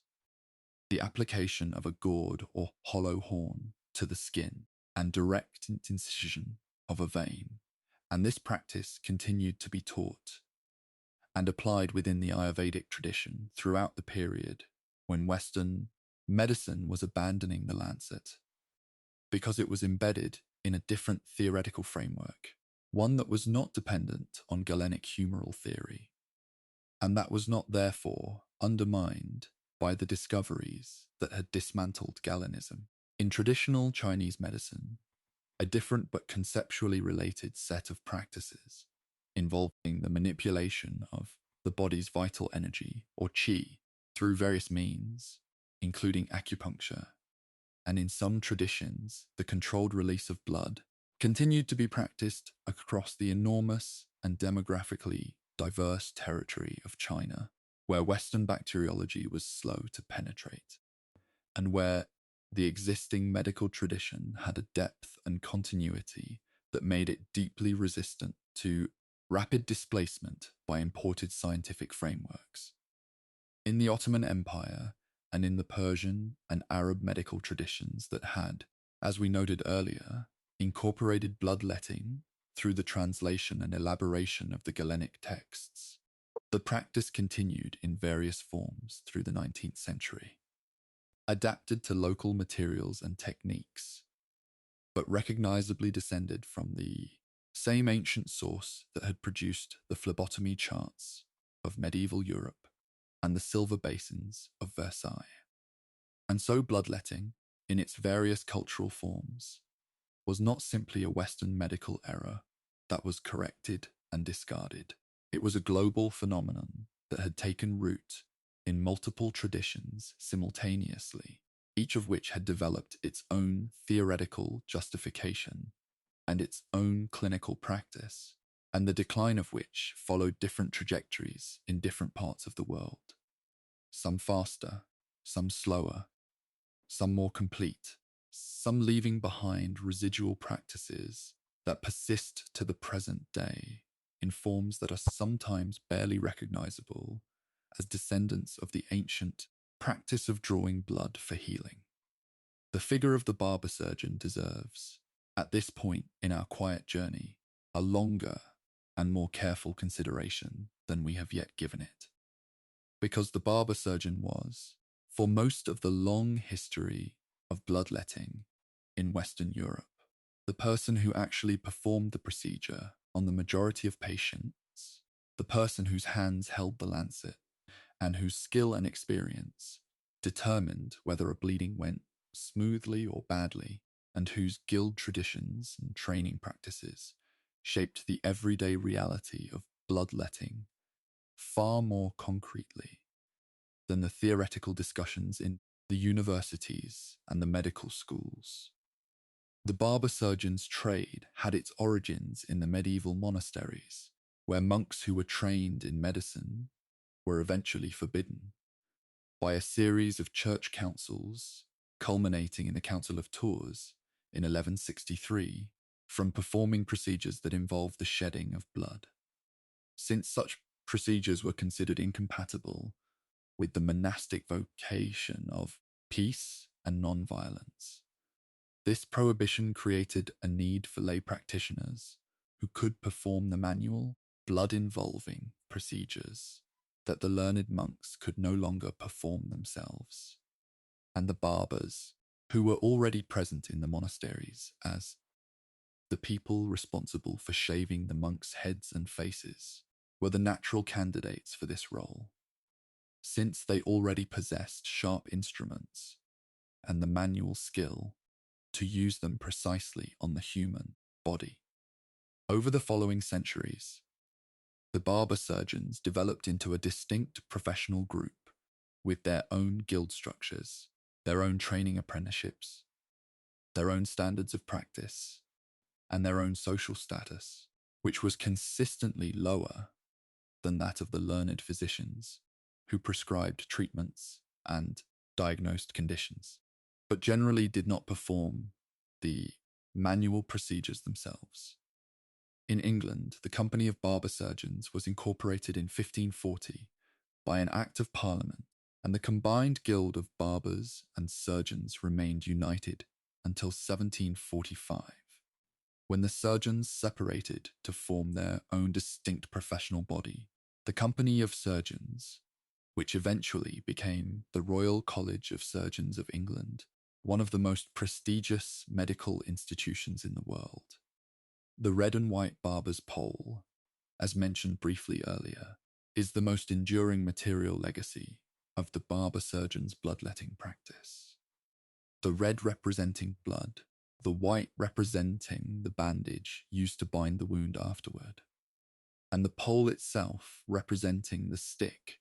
that the patient gripped tightly during the procedure to make the veins of the forearm swell and become more accessible to the lancet. And this symbol, still found outside barbershops in many parts of the world, is perhaps the most widely seen and least understood memorial to 3,000 years of medical practice, a piece of the past so thoroughly absorbed into the familiar landscape of everyday life that almost no one who passes it on the street pauses to consider what it is commemorating. The barber-surgeon's trade was not only about bloodletting, of course. It also encompassed tooth extraction, wound treatment, the setting of fractures, the lancing of abscesses, and a variety of other minor surgical procedures that the learned physicians considered beneath their dignity, and the barber-surgeons accumulated over the centuries a considerable body of practical knowledge about the human body and its capacity for recovery that complemented and sometimes corrected the more theoretical knowledge of the university-trained physicians. The separation of the surgeons from the barbers in the 18th century and the subsequent elevation of surgery to the status of a learned profession with its own academic institutions and scholarly literature was a crucial step in the development of modern medicine. And it is worth noting that the path from the medieval barber with his bowl of leeches to the modern surgeon with their extraordinary precision instruments and their detailed understanding of physiology ran directly through the long centuries of bloodletting, which provided both the technical training in cutting and controlling the flow of blood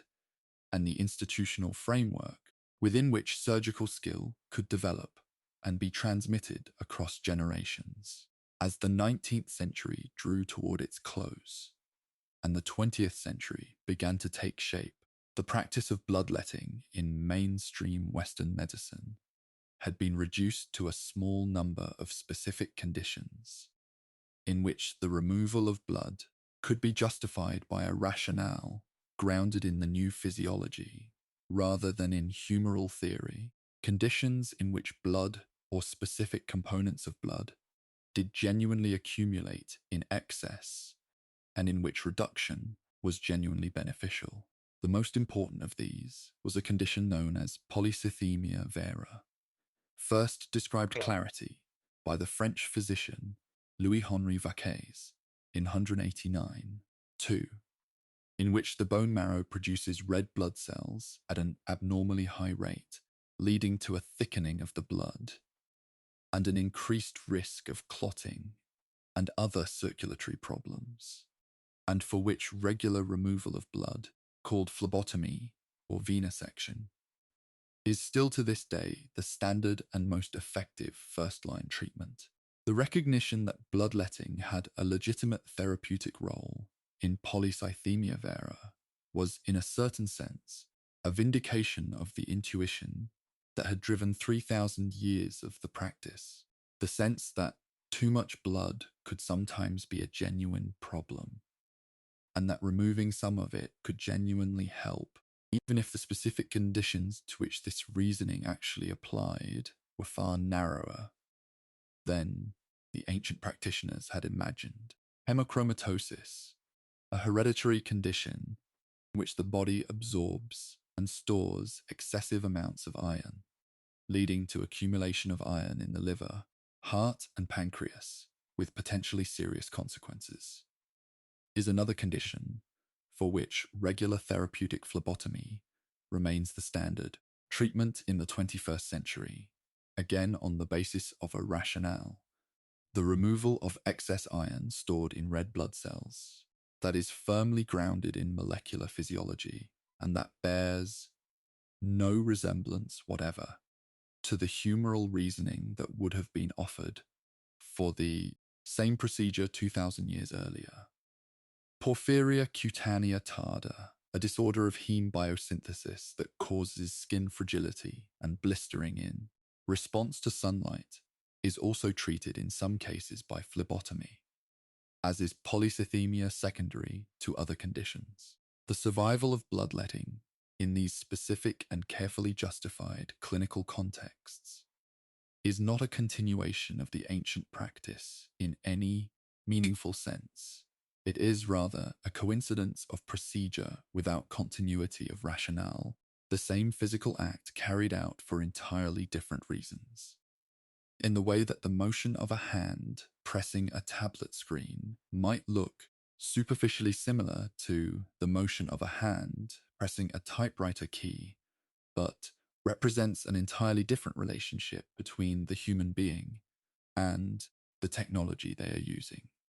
This distinction matters because it helps us understand what the history of bloodletting is really a history of, not of a wrong idea that was eventually replaced by a right one, but of the complex, messy, non-linear process by which medical practice evolves, the way that procedures can outlive their rationales, the way that rationales can be rebuilt under procedures that have already established themselves through habit and tradition, and the way that the most enduring legacies of the past sometimes survive into the present in forms so thoroughly transformed that their historical origins are barely visible. The legacy of bloodletting in the history of medicine extends well beyond the specific practice itself, reaching into the fundamental questions about how medical knowledge is generated, validated, transmitted, and revised that remain as relevant and as contested in the 21st century as they were in the time of Galen or Hippocrates or Pierre Louis. One of the most important and enduring lessons of the bloodletting story is what philosophers of science call the problem of confirmation bias, the tendency to notice and remember the evidence that supports our existing beliefs while overlooking or explaining away the evidence that challenges them, which operated with devastating consistency throughout the 3,000 years of bloodletting's dominance. A physician who bled a patient with fever and saw the patient subsequently recover would remember the recovery and attribute it to the bleeding, while the same physician who bled a patient with fever and saw the patient decline would more often attribute the decline to the severity of the disease rather than to the treatment. And this asymmetry in the interpretation of outcomes, repeated across millions of clinical encounters over thousands of years, produced an apparently solid edifice of clinical experience that seemed to demonstrate the efficacy of bloodletting,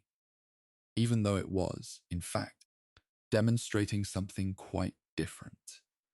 the reliability of human beings' tendency to find evidence for what they already believe. The work of Pierre Louis and the other pioneers of the numerical method in medicine was important, not just because it produced specific findings about bloodletting, but because it proposed a fundamentally different standard of evidence, one that required systematic comparison of outcomes across large groups of patients rather than the accumulated impressions of individual clinical experience. And this methodological shift was perhaps the most significant single contribution to the eventual decline of bloodletting and to the broader transformation of medicine into what we now recognize as a scientific discipline. The development of the randomized controlled trial in the 20th century, building on the foundations laid by Louis and his successors, represented the full maturation of this methodological revolution, and the clinical trial as a tool for evaluating medical treatments is, in a very direct historical sense, a response to the 3,000-year lesson of bloodletting. That clinical impression, however sincere and however widely shared, is not sufficient evidence for the efficacy of a treatment, and that only systematic, controlled comparison can reliably distinguish the effects of treatment from the effects of the body's own healing processes and the random variation of disease severity. The story of bloodletting is therefore not merely a cautionary tale about a single wrong idea in the history of medicine. It is a story about the epistemology of medicine, about how we know what we know, and how we evaluate what we believe. And these questions are as alive and as urgent today as they have ever been. In an era when new treatments are proposed with great frequency, when the pressure to do something for suffering patients remains as powerful as it was in the ancient world, and when the gap between what is believed to be helpful and what has been rigorously demonstrated to be helpful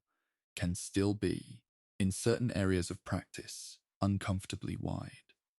There is a particular kind of melancholy, quiet and not unpleasant, in contemplating the long gallery of physicians who practiced bloodletting across 3,000 years, the men and women who sat at bedsides in the lamplight,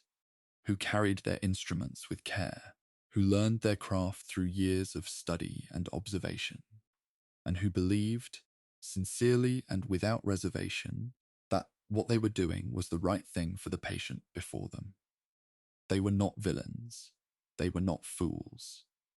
They were, in the main, people of intelligence and learning who had been shaped by the traditions of their time and place, in the way that all people are shaped by the traditions of their and time and place, who had inherited a framework for understanding the human body and human illness that seemed coherent and well grounded, and who applied that framework with varying degrees of skill and care to the task of healing, which has always been one of the most difficult and most important things that human beings attempt to do for one another. The Egyptian healer bending over a patient on the banks of the Nile,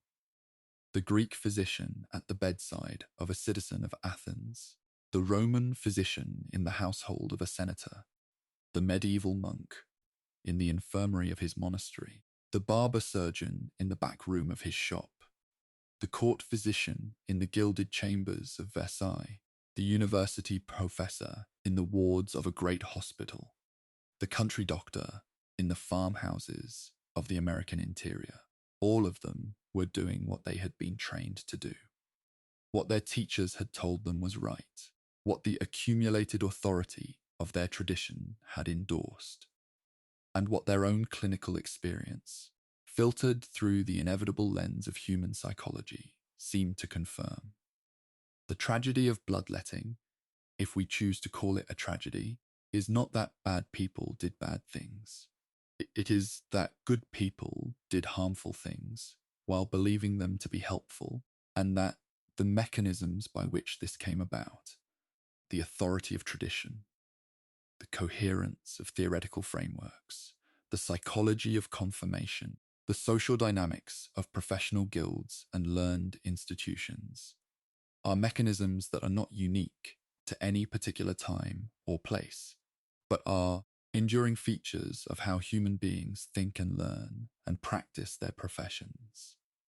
This is perhaps why the story of bloodletting retains its capacity to move us even now, why it remains one of the most frequently cited examples in discussions of medical ethics and the philosophy of science and the history of medicine, why it has been written about and taught and contemplated for as long as the practice itself has been declining. It is because we recognize something in it, something about the relationship between belief and evidence, between tradition and inquiry, between the desire to help and the ability to harm, That speaks to conditions of human intellectual life that have not changed as much as we might wish, and that invite us, in our own time, to hold our certainties with a little more gentleness, to remain a little more open to the possibility that what we are confident we know may one day look, from the vantage point of a future generation, rather different from how it looks to us now.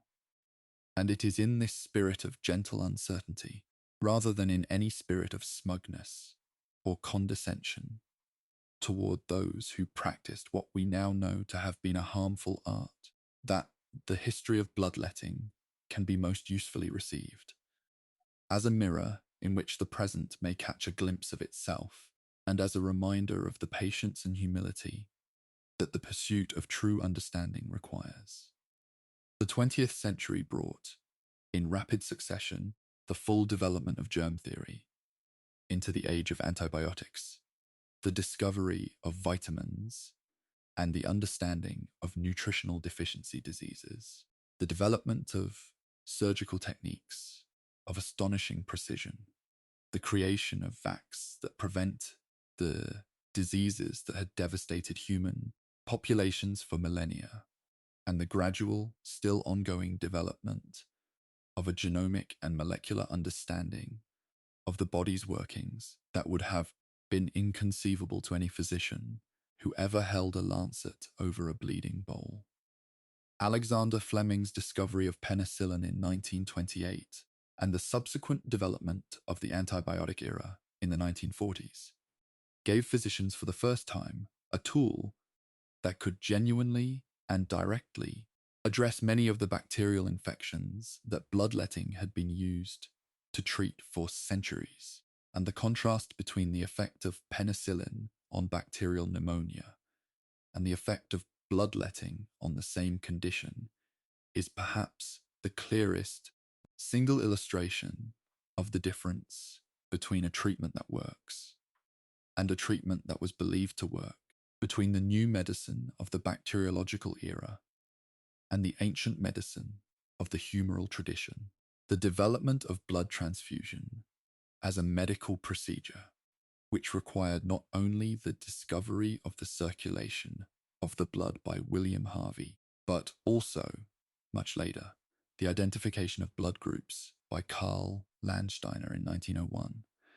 and the development of techniques for storing and administering blood safely is in a certain sense the inverse of the bloodletting story. The same substance that had been removed in the belief that it was causing harm was now being added in the certain knowledge that its absence was causing harm, and the successful development of transfusion medicine in the 20th century, which has saved millions of lives, and which rests on a precise biochemical understanding of blood's components and their functions, represents both a refutation and a kind of redemption of the ancient preoccupation with blood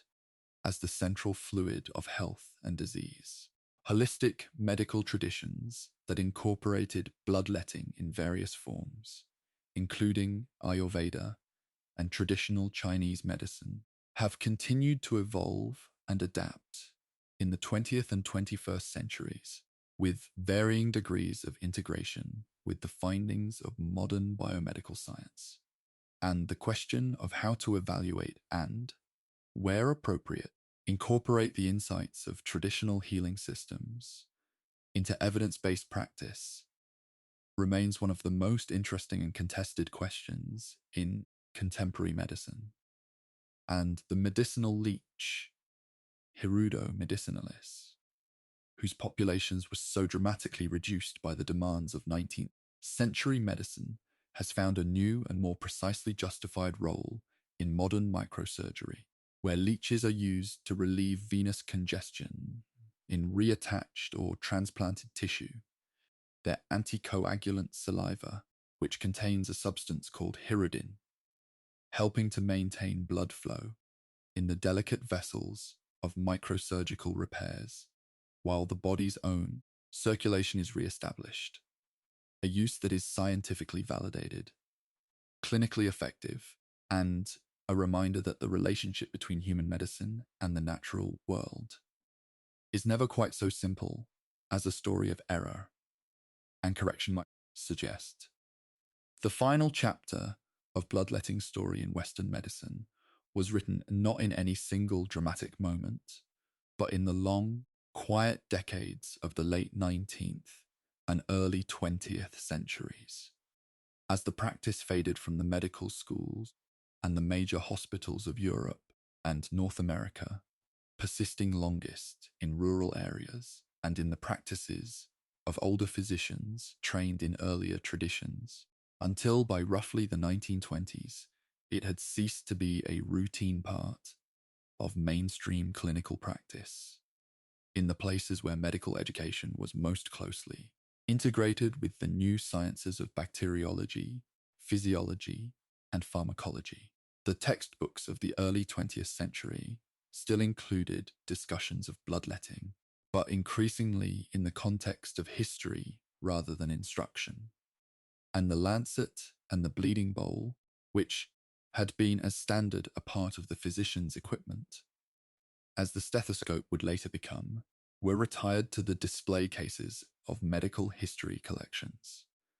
where they joined the humoral charts and the astrological vein men and the spring-loaded scarificators as artifacts of a world that had, in a remarkably short time by the standards of medical history,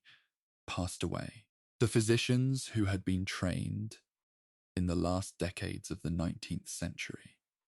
and who practiced into the early 20th carried with them, in some cases, the memory of having been taught bloodletting,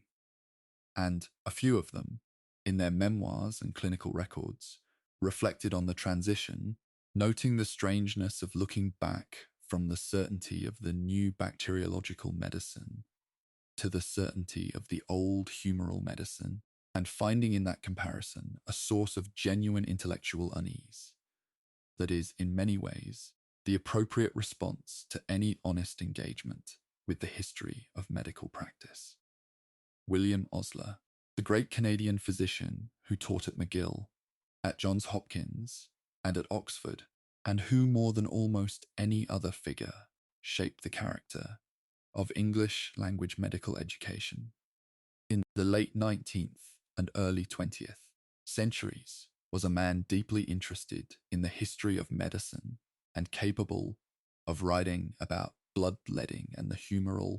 tradition with a combination of scholarly respect and clear-eyed clinical judgment that represents, perhaps, the ideal relationship to the past that the history of bloodletting invites. Osler knew Galen's texts and admired their intellectual power. He understood why humoral medicine had been so compelling and so durable, and he was also fully committed to the new scientific medicine that had superseded it, not because he despised the past, but because he understood, with the clarity of a great clinician and teacher, that the purpose of medicine was to help patients, and that helping patients required the most accurate understanding of the body and of disease that the available evidence could provide. The lesson Osler drew from the history of bloodletting was not that physicians had been foolish or cruel, but that medicine must remain humble, must remain open to evidence, must resist the temptation to mistake coherence for truth, and must be willing, always, to revise even its most deeply held certainties in the light of what careful observation reveals. It is a lesson that was hard-won over 3,000 years, written in the blood of patients who placed their lives in the hands of healers who were doing their best with what they knew. And it is a lesson that the history of medicine has continued to teach in various forms and with varying degrees of urgency in every generation since. And so the 3,000 years draw quietly to their close, as all long stories eventually do, not with a sudden ending, but with a gradual diminishment, a slowing, a settling, the way that a fire in a hearth eventually becomes embers, and then ash, and then the quiet coolness of a grate, that held warmth not so long ago, and now rests in the stillness of a room where the night has grown deep. The story of bloodletting is, at its heart, a story about how much we do not know, and about the extraordinary persistence of human beings in acting as though they do know, and about the slow, difficult, painfully earned process of learning to distinguish between the two. It is a story that spans civilizations and continents, that passes through the hands of kings and peasants alike, that touches the lives of men and women whose names we remember, and millions more whose names we do not, who lay in beds of straw or feather or cotton, and extended their arms over clay pots or pewter bowls or silver basins, and who trusted the healers who stood over them to do what was right, and who were, in most cases, failed by that trust in ways that neither the healer nor the patient could have recognized. There is something in this that calls, quietly and without urgency, for a kind of compassion, both for those who suffered and for those who, in their sincere and learned ignorance, administered the suffering. Because the distance between good intentions and good outcomes is one of the most enduring and most humbling features of the human condition, a distance that no amount of intelligence or dedication or scholarship entirely closes. And that reminds us, always, that the pursuit of truth is a process rather than a destination, a direction of travel rather than a place at which one arrives. The blood that was drawn across 3,000 years of medicine flowed into basins that have long since been washed and put away, or melted down, or broken into the earth of 1,000 different soils, into the quiet record of a history that most of those who made it never knew they were making. And the physicians who drew it, the Hippocrates and the Galenists, the medieval monks and the barber-surgeons, the court physicians and the country doctors, the enthusiastic bleeders and the quiet doubters, were all part of a single long conversation about the human body and what it needs, a conversation that began long before any of them, and that will continue long after all of us, in laboratories and clinics and hospitals and schools, wherever people gather to try to understand what it means to be well and what to do when we are not. Here, now, in the stillness of wherever you are resting, that long conversation is, for tonight, complete. The lancets are put away. The basins are empty. The candlelight that illuminated the wards of 1,000 hospitals across 1,000 years has been replaced by the soft darkness of your own room, your own night, your own breath moving slowly in and out. The Egyptian healer is gone, and Hippocrates is gone, and Galen, and Harvey, and Rush, and all the rest, carried away on the same current of time that carries everything, gently and without exception, into the past. And the past, as you may find in the drowsy warmth of this moment, is a place that requires nothing of you, a place that can be visited but not inhabited, observed but not changed, and that offers, in its distance and its stillness, something that resembles peace. The history of bloodletting is finished, filed among the long record of things that human beings have tried and believed and eventually moved beyond. And you are here, breathing slowly, safe and warm, in a world where the understanding of blood is deeper and truer than it has ever been. In a world that has, however imperfectly and however gradually, learned something. Your body is whole, and the night is quiet around you, and whatever remains of the story of medicine is being written, right now, by people you will never meet, in laboratories lit by fluorescent light rather than candles, but driven by the same ancient and irreducible desire to understand, and to help and to heal. Let that thought rest with you, gently, as you let this voice grow quieter, and the history drift further away, like smoke rising from a candle that has been softly blown out. curling upward for a moment, and then dissolving into the darkness, into the stillness, into the deep and restful silence that is already waiting for you, patient and warm, on the other side of sleep.